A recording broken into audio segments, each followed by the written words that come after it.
Twice betrayed. Tola had always believed in the power of love, raw, unfiltered, forgiving love.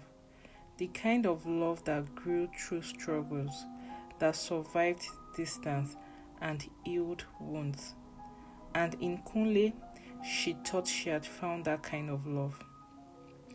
They had been together for nearly 2 years. He was a calm in chaos, a person.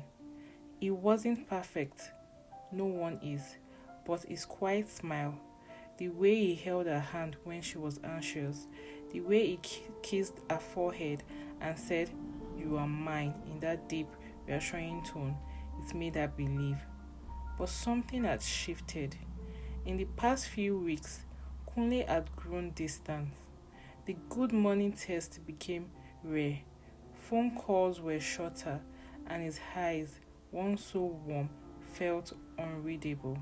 Tola could feel the cold creeping in like harmattan winds under the door.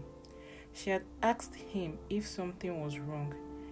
He said work was stressing him. She believed him. But the ache won't leave. So, she did what any woman with a heart full of confusion would do. She turned to her best friend, Ife. Ife had been her ride and die since secondary school.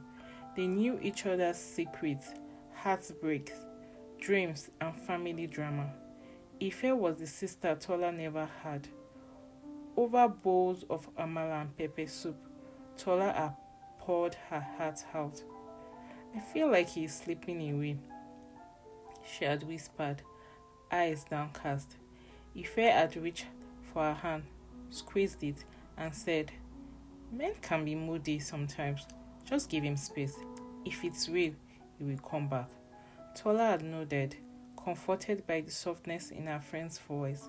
What she didn't know was that Ife was hiding something behind those kind eyes. Her birthday came on a rainy Thursday. Not a single message from Kunle. Not even a happy birthday. She waited, telling herself he must be planning something. Maybe a surprise. Maybe he was trying to throw her off. The entire day passed in a daze. Calls from family, friends, colleagues, but the one voice she craved never came. By evening, she had had enough. She needed answers. Dressed in the mustard yellow dress Kunle always said made her look like a sunflower, Tola drove through the Lagos traffic, her heart pounding the entire way. She didn't call, she didn't text. She just needed to see him, to ask him why. She had her own key to his apartment. The minute she walked in, she noticed it. The room smelled different, a blend of perfume and betrayal. She stepped into the bedroom. There they were, entwined in sweat and the sheets and shame. Kunle, Ife. For a moment, the world stopped spinning. Kunle jumped out of the bed like he had seen a ghost. Ife gasped, scrambling to cover herself. "Tola, I can explain. Tola, please, it's not what..." "Don't!" Her voice was sharp, final. She held her hand up, eyes blazing, as if her words were the only thing keeping the room from collapsing. "You don't get to explain. Not tonight. Not on my birthday." They stood frozen, ashamed, trying to wrap themselves in blankets and excuses. Tola's hands trembled, but her voice was steady. "I trusted you," she said, looking straight at Kunle. "I loved you, even when I could feel you pulling away. I held on when it was obvious you had already let go." Then her gaze turned to Ife. "And you knew. You knew every fear I had, every insecurity. I told you I was scared. You were drifting. I confided in you like a sister, and you were the one holding the knife behind my back." Ife tried to step forward, tears welling. "Tola, I swear I didn't mean to hurt you, but you did," she said, stepping back. "And here's the thing. I would have forgiven distance. I would have forgiven silence, but betrayal, no. That's where I draw the line. Her voice grew softer but carried weight. For too long, I have poured love into people who only saw me as convenient, as safe, as someone who wouldn't walk away.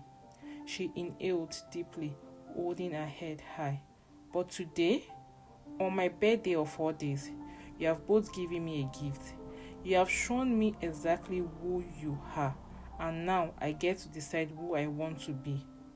A pause. I choose me.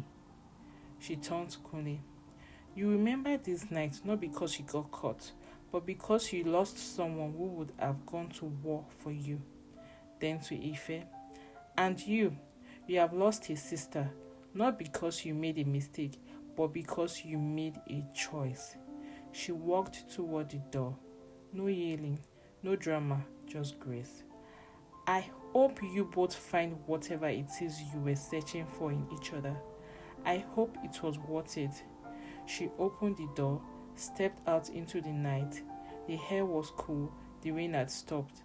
For the first time in weeks, Tola felt peace. Not because her heart wasn't broken, but because she had had the courage to walk away from what no longer honored her worth. She smiled softly to herself as she whispered, Happy birthday to me. The end.